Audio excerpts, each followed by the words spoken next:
Pete, the champ is here.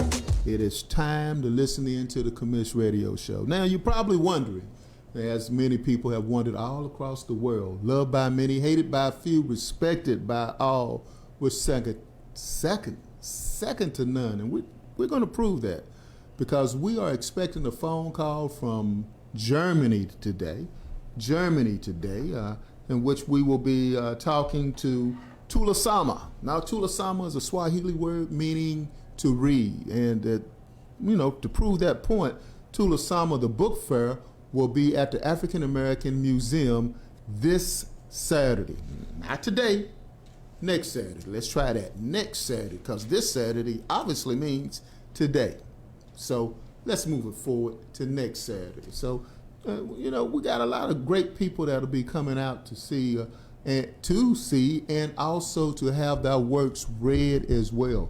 But we are going to be expecting today a phone call from Claudia Clark, who wrote this excellent book called Dear Barack. It is about Barack Obama, the last president of the United States that wasn't impeached. There we go. That's it. You like that one, huh? Yeah, I didn't throw no shade. I just told the truth. Gabe is like, he's always like, man, how did this guy come up with this stuff? But speaking of the last president that was impeached, correction. There I go again. The last president that was impeached twice. Now, just want to be correct. I don't want nobody fact checking me. But I want to know why this president, or shall I say that president, just don't comply. I mean, that's what they always tell black people. Why don't he just comply? Gabe wanted to know that too, so he put together this, this clip. Gabe, why doesn't he comply? I don't know. Let's put the clip up.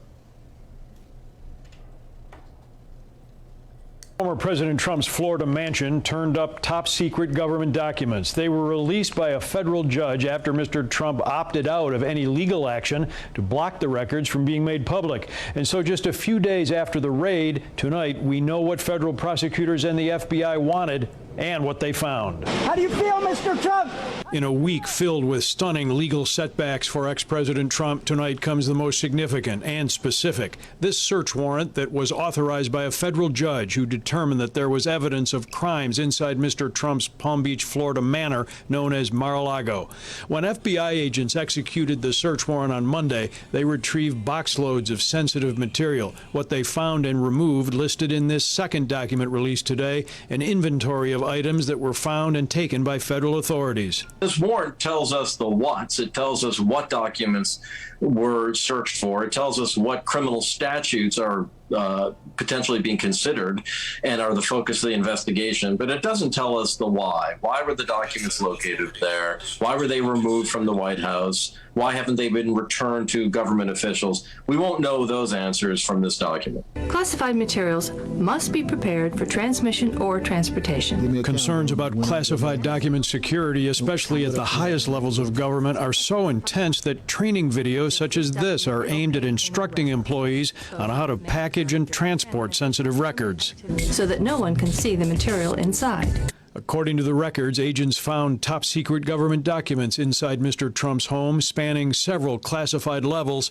including the highest level of classified records that very few inside government have access to and only in extremely secured confines.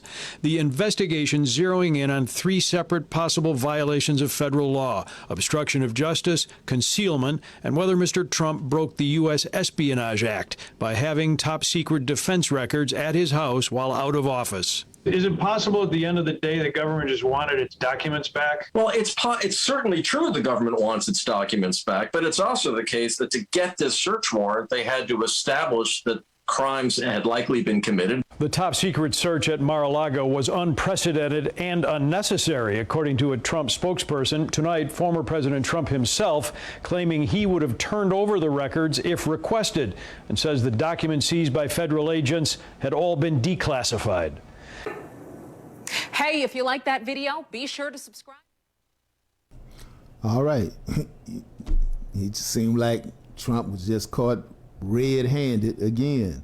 You know what he did. I understand what he did. Okay, what he did was just very simple. It's this, when you leave a job, you normally take things that they should have. Your employer, should tell them. They tell you, say, give us everything back that you have that belongs to the company. Now, most people take things such as ink pens. Oops, put that over there. Most people take things such as ink pens, paper, things of that nature. They don't espionage. What's that word again? Yes, man, wow. Can't even say it because most people don't do it. They don't do it, folks. It's the weirdest thing. That's like being a spy.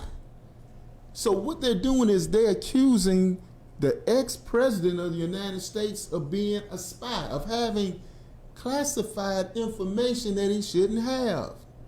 That's like having records of your employer, stuff that you shouldn't have.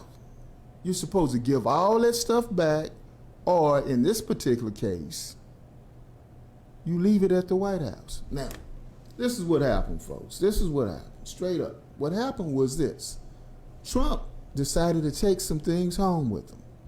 Now, he didn't decide to take a book or, ink pens, things like that, or put everything he had on a flash drive. He didn't do none of that kind of stuff.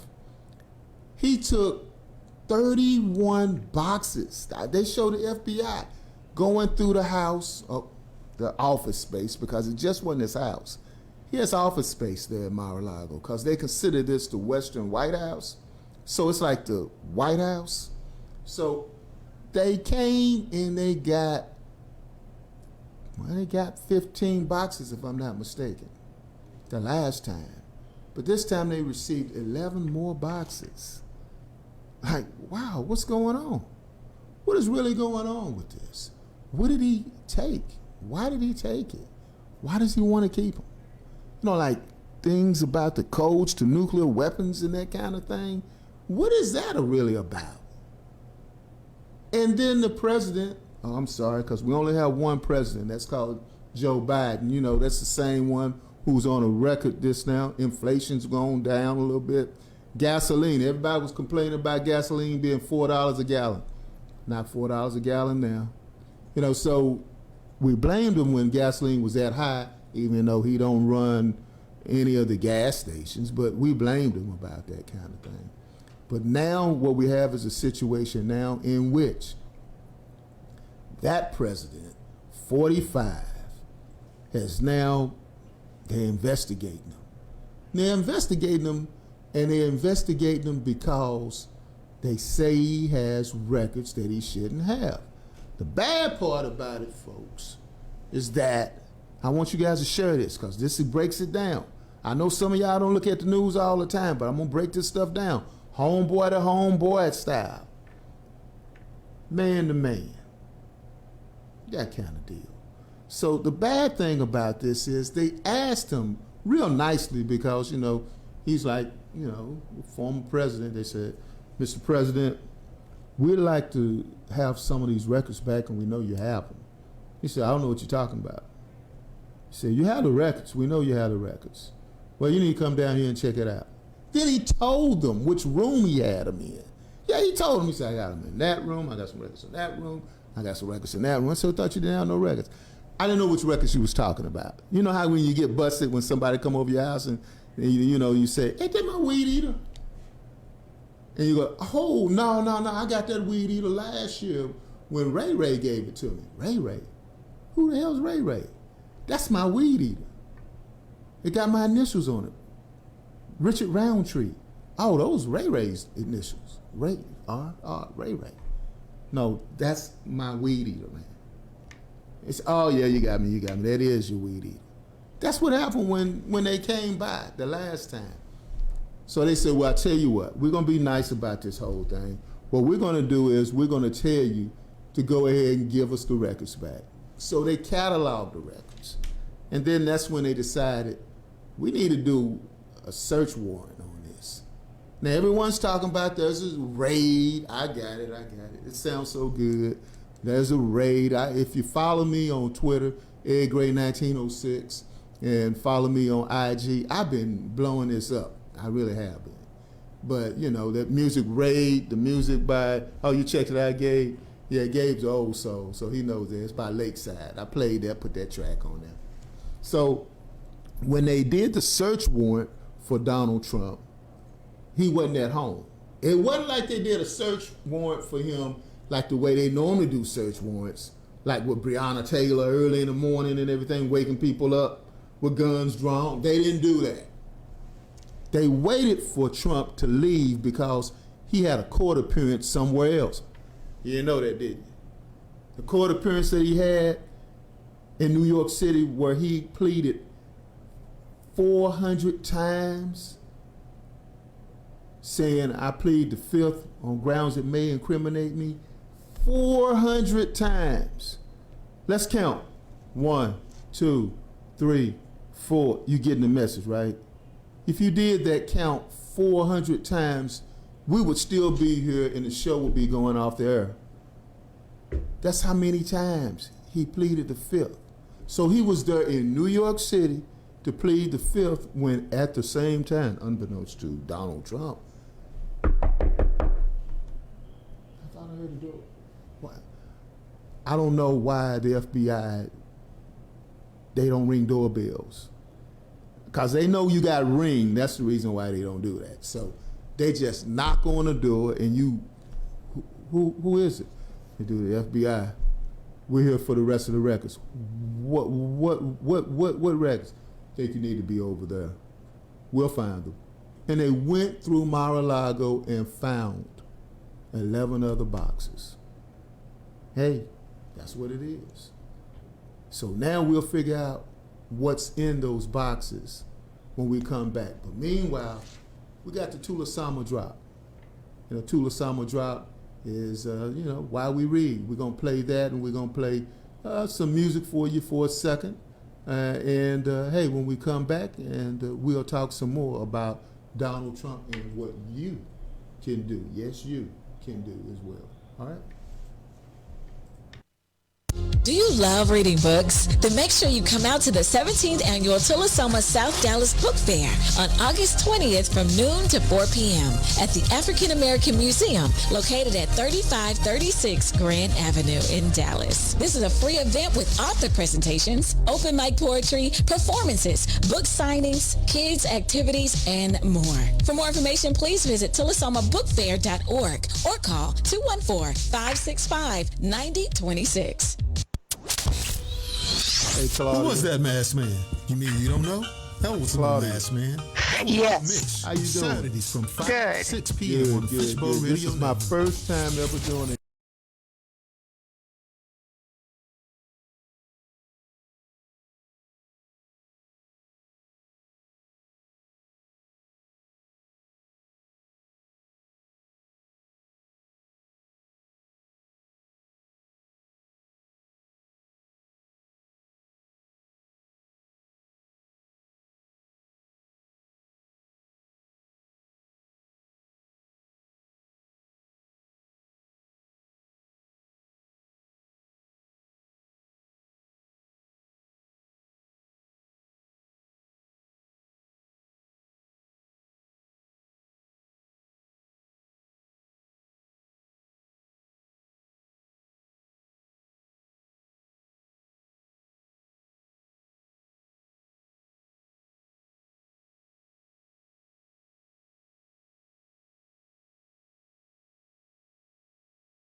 This radio show back again, and that is Say You Love Me by Kenya Crawford. And if you go on YouTube and look up Kenya Crawford, you will see that there's a video on there, and I'm in the video. Yeah, I gave you know I did videos, man. It's just you know. But one of the things I do is the Swahili word Tula Sama, which means we read. And as you know, we played that Tula Sama drop just a minute ago. So we'll play it for the interest of time. We'll play that later. But we are very honored to have Miss Claudia Clark. She is joining us from Germany right now. And can you pull it up where I can see her? Okay, she can see you on the screen. All right, so I'm getting this delayed feed right now. But Claudia, how you doing today? Good, thanks. Thanks for having me. I'm excited to be here. Thank you. I am a big fan of yours. I just want to let you know that. Thank you. I am so honored to have you here as a fellow historian. I was going to send you an email to say I want you to come back, but I said that's improper because you haven't been on yet. So I appreciate it. That would sound like I ain't even been on yet, and what's really going on here? I'm excited about your book, Dear Barack. I am very excited about that. I'm a big historian, such as like you are, as well. So I studied women's history at Southern Methodist University, and I want you to talk about yourself, and then because this book here is great because it has a lot of the intersectionality of women's history, women's rights, African American rights, a Democratic Party as well. And tell us about yourself. Well, I am a fourth generation political activist. My great-grandmother marched for women's suffrage. My grandfather was a union steward. My mom fought for women's reproductive rights and wage equality. And so it just kind of fell in line that I was going to be a political activist. And I've done everything from working on school board issues to women's rights to gender equality to racial equality. So I'm first and foremost a political activist, and I did study history, and I had hoped to get a PhD in history, but I didn't. Unfortunately, I don't take standardized tests well, so I didn't do well in the GRE, which is just as well because I realized later that my interest in history was really in the activism field. So the 1960s was with the civil rights, the women's movement. That was really more of what my interests lay. And I am an expat. I've been living in Germany since 2017. And I don't speak, even though I live in Germany, I don't speak German very well. And so this book was something that I thought would be important. I could do while I was learning German, and my inability to speak the language didn't interfere with this book. And I was interested in writing it because I was concerned about the rhetoric that was happening, not just with Trump, but with Brexit and across the world on trying to do away with NATO and, the problems of the populism that was going around the world, trying to, world leaders were trying to, at the expense of keeping their borders secure, isolate themselves. And whether we like it or not, we live in a globalized world, and it's frightening what the rhetoric that world leaders were speaking, and we need to rely more than ever on our counterparts. And I think this book tells a very, very important lesson on how important that is, that we can rely on our allies. Hey, that's great. We have a lot in common. Obviously, our love for history and your activism. I've been involved in politics since the 1970s, and also union activism as well. I was a chief steward in my union. And you are a Democrat abroad. Well, tell me about that, and then we'll get to the book. I haven't done much of that in the last couple of years, but basically, Democrats Abroad it's an organization that we have. What our goal is, many people don't realize this, but as a U.S. citizen, whether you live in the United States or not, you are eligible to vote in at least any federal election. The state and local, it depends upon which state state you live in. Each state has different rules. But what Democrats Abroad does is we go out into the communities, whether it's in Canada or in Japan or in Germany or in Costa Rica, and we let the Americans living abroad know that as a U.S. citizen, you are eligible to vote. And we help expats with the resources and how they can actually vote from wherever they happen to be. Okay, that's good. That's good. So you're ready to vote in November? I certainly am. Okay, we need your vote. We need your vote. Yeah. We got to keep democracy alive. Absolutely. I've voted in every single election since I was 18 years old, and I don't plan on stopping now. All right. Okay. Dear Barack, let's talk about Dear Barack. Lieber Barack, right? Is that fairly close? Yeah, that is absolutely correct. See, told you I got my German in there. I told you I got it in. So so obviously I've been reading the book. If I'm quoting it and putting it in German and everything. Why the title, Dear Barack? The title, Dear Barack, because Merkel and Obama didn't start off on the best of terms, but they learned to work with one another and learn to have an appreciation for one another, and as the relationship progresses, one of the ways I talk about this is that Merkel begins to publicly address Barack or President Obama publicly as Dear Barack. In press conferences, she will refer to him as Dear Barack, and it's a term that caught on. The media actually even talks quite a bit about how Merkel referred to Obama as Dear Barack. So it just seemed kind of telling. Well, that's like informal. In America, we like very informal. How is it that because I'm not in the German culture, You're right. Formal? Well, the interesting thing is, and I argue this a lot in the book, the German culture is a lot more formal than the U.S. culture. For example, the German language, like a lot of languages like Spanish and French and Italian, they have two different forms of addressing someone. In the second person singular form, and in German, it's du if you know someone well and you're on a first name basis with them, and it's sie if you don't know someone and very well. And the Germans are pretty strict about this. Rumor has it, I don't know from my personal experience, but if you get pulled over by the police in Germany, you use du and not sie with the police officer, you can get fined for not showing the proper amount of respect. So they're very, very strict about that over there.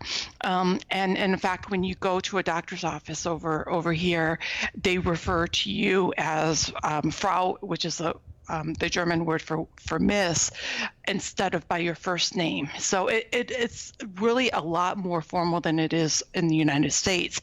And that's one of the things that is really interesting about this book and the relationship between Obama and Merkel, is that Merkel begins referring to, and I talk extensively about this, Merkel begins referring to Obama when she's talking. She always talks German, but she always has a translator with her, and she always will, when she's talking, she refers to him in the du form when she's talking, and then she also refers to him, she calls him by Barack and calls him by Dear Barack. And that's one of the compelling arguments I use when I talk about the strength of their partnership and their friendship. Now, did they start off as Dear Barack? Did she start off treating them like we friends? You can come to the barbecue type thing. Did she speak to him that way? Absolutely not. That's the irony in this whole thing. It's from the very beginning of their relationship in 2008. I shouldn't say president at the time, but Barack Obama, he had planned on going to Berlin to speak he wanted to speak in front of Brandenburg Gate. and he was just a candidate at the time. He hadn't even received the Democratic nomination at this point. And everybody liked him, and he was an up-and-coming rock star, and everybody kind of catered to him. And Merkel really, to put it bluntly, she thought he was full of himself, and she had no use for him. She thought he was all talk and no action. And she denied his request to speak before Brandenburg Gate. In part, she didn't want Brandenburg Gate to be used as a political ploy. And so she said no. And Obama, as much as I like President Obama, he is just a little bit arrogant. And he didn't take kindly to someone saying no to him. And his kind of attitude was, well, how dare you say no to me? Don't you know who I am? And Merkel's response was, I know exactly who you are, which is why I'm telling you no. But they, and I talk about this in the course of the book, they go from that point to 8 years later, when Obama made his final trip to overseas as president to Europe following the 2016 election, Merkel cried when she said goodbye to Obama. And then the day before Obama left office, the very final phone call he made was to Chancellor Merkel. And so the book talks about how we got from point A to leaders that were really skeptical of one another to how they ended up 8 years later. All the ups and downs in their relationship. Well, what do you think caused the ups and downs outside of the fact that you stated that then President Obama had an air about him of confidence or what? What else do you think? Well, they also had a lot of differences on policy issues. For example, Merkel she was the head of the Christian Democratic Union, which in Germany is the center-right party. So we're not completely comparing apples to apples by saying she was kind of the head of the Republican Party, because the parties are a little different here, but she was a lot more conservative than Obama. And, Obama was head of the Democratic or the center left party. So they had differences. When Obama took office, it was the height of the global recession in 2008. 2009. And so the two of them had differences of opinion on economic policies and how to get the world moving again. They had differences of opinion on whether to engage militarily later on after Putin had illegally annexed Crimea.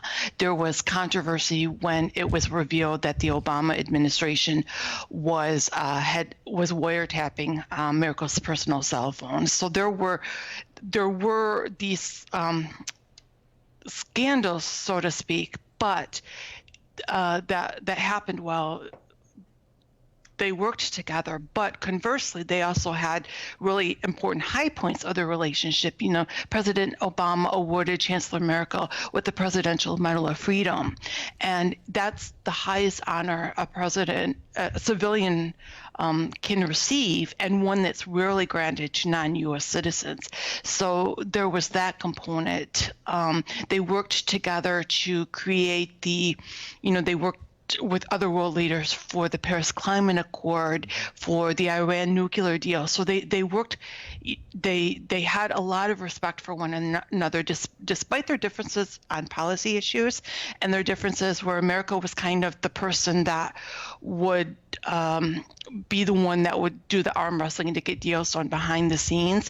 Obama was the charismatic speaker that could bring a crowd to and so they learned to work with one another, and they learned their strengths and weaknesses.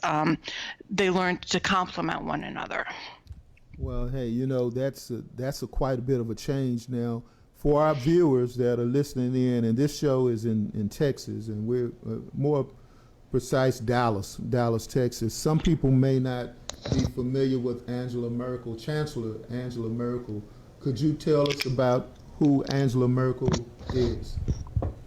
Yes, she was the former Chancellor of Germany. She was raised primarily in the former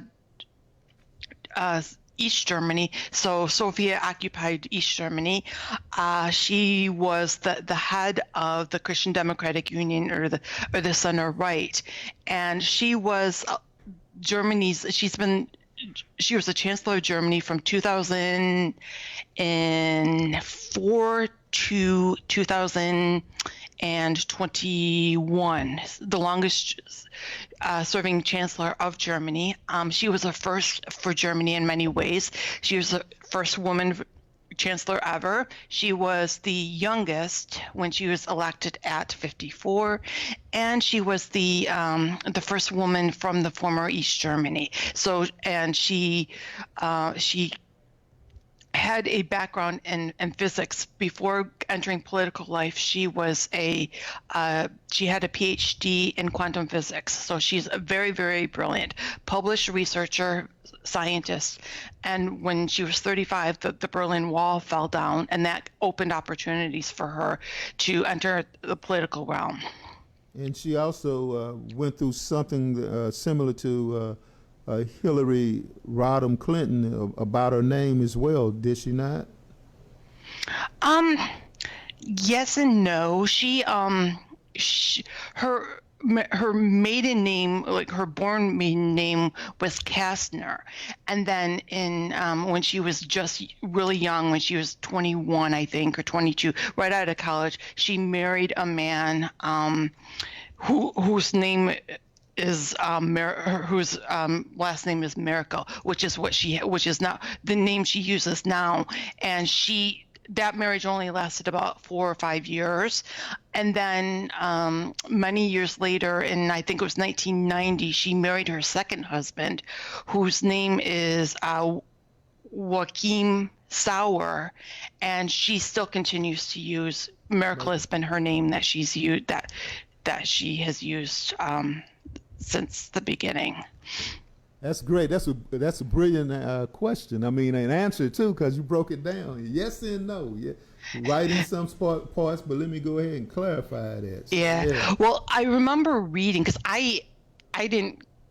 I've been married for 27 years, and I didn't change my name when I got married. And that's one of the things I like about Miracle, is that she didn't change her name. But I remember reading about Hillary Clinton that initially Clinton did not change her name, and then she ultimately did, because she was facing a lot of public pressure and scrutiny, and so she ultimately just decided it was easier. So yeah, that's interesting. And you're actually the first person to ask me that question. So I got points for that one. Okay. Good. So I know, what time is it now? Where are you in Germany? Where is Berlin? Berlin. We're I in thought Berlin, so. yeah. Berlin. Okay. So what time is it in Berlin now? It is about 3 minutes to midnight. 3 minutes to midnight. Okay. I don't want to keep you up too long. I mean, but that's the reason why I say I want you to come back. But I want to be also conscious of the time. It's midnight in Berlin. Right? I'm a night owl. I had an interview earlier this week that started at 8:30 Eastern time, so it's fine. It's not a big deal. Yeah, but you still got me feeling some kind of way though. But I do want you to come back again.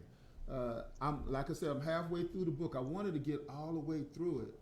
But that's the reason why I want you to come back again to be on the show again, because I have a series of questions, and you've taken care of quite a bit of them already when we were talking about what were the differences of policy and everything. And you said that Angela Merkel cried. I mean, she cried at the last press conference. Not she was at tears in her eyes. She was close to tears and at the last press conference, but when Air Force One took off and she said goodbye to Obama for the final time, I've read in Ben Rhodes' book that she actually did cry. I didn't witness that. The information I got on that component I got from Ben Rhodes's book, but that's what I love the way academics do. And you talk about lack of having a doctorate, which I don't think stops you from writing any great books like you've done, because you've just absolutely footnote everything in here totally. including YouTube clips and everything. So, yeah. Well, and that was what I wanted to make very clear from the very beginning was I knew that as an unknown author writing about two of the most powerful people in the world, I was going to face challenges. And so I wanted to make sure that it was extensively researched and that it was extensively that it was well written, and so that I couldn't give I could make it more difficult for a publisher to turn me down, and so I invested the energy in and money in having editors look at it. But I also, what I didn't want, because I know when you're writing about political figures, you're always going to get people, critics, because they don't like Obama, they don't like Merkel. And I'm okay with people criticizing the book because they think I make too much of a big deal about her using do, or they don't like my argument. That's fine. I don't have a problem with. But what I didn't want people to do was to come back and criticize me because it was full of errors and it was not well researched. Yeah, I understand totally. I'm pursuing my PhD right now, and that's the reason why I said what I said, because you get one thing wrong on a footnote, and someone's going to tear you apart in peer review and everything. Mm-hmm, exactly. Well, and I also have, it was interesting because a good friend of mine translates, and so she translated, I've got the German edition as well, and she was translating it for me, and she came across some errors in what Merkel's official translator how it had been translated. And I was basing, because my German isn't particularly good, my quoting was based upon what I was seeing in the transcript, and my translator said, but that's not what her translator had said. This is what her translator had said. And so it I don't want to say it devalued my argument a little, but I had to rewrite some things to make sure that it was absolutely accurate, and that was what it was. Challenging to have to redo everything, but for all of us on board, and luckily my publisher was on board with this too, is that having it accurate was more important than anything else. Now, was President Obama's German better than President Kennedy's German? I would say they were on par. Okay, got you. So. I think, Gabe, you got that clip? Let's play the clip. I believe Gabe's done some research on the speech that President Obama gave. Go ahead. Now, taking leave from my partner and friend, well, yes, it is hard. If you've worked together with somebody very well, leave taking is very difficult. But we are all politicians. We all know that democracy lives off change. So in the United States of America, the Constitution has very clear stipulations on this. It's a tough rule, 8 years, and that's it. Out goes the president and a new one comes in. So if it's in the German interest to have good transatlantic relations, well, the task is also to look ahead. But personal, we have freedom of movement in the whole of Germany. So if we want to see each other, well, I'm game. So we're not completely out of this world, as we would say. NBC. All right. So that was the last press conference he had. I believe, did you get the speech, Gabe, that they did as well? Because if not, we'll just roll with what we have. Okay, we just have the press conference? Okay, we're good. So what's next, Ms. Clark?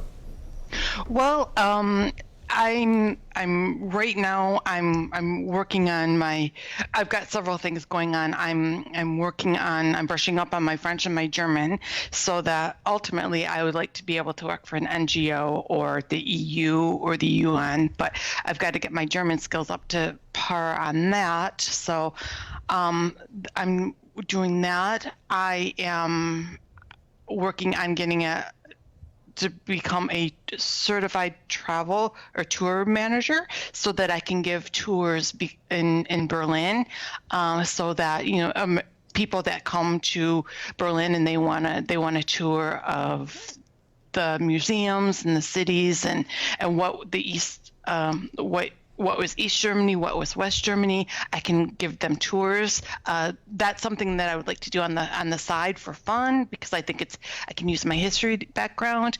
And I'm also researching for my next book, which I'm going to compare and contrast the lives of the Northern Irish during the height of the IRA in the 1970s and 80s. Many of them lived behind walls in order to remain protected from the violence between the Protestants and the Catholics. And I want to compare their experiences to the Germans that were separated by the Berlin Wall during the Cold War. Sounds good. Now, how can we follow you on social media? My website is the best place, which is claudiaclarkauthor.com, but you can also follow me on Instagram, which is Claudia Clark Author 73. You can follow me on Twitter, which is C Clark Author. And you can follow me on LinkedIn as well at Claudia Clark. But my website has all the handles. So. All right.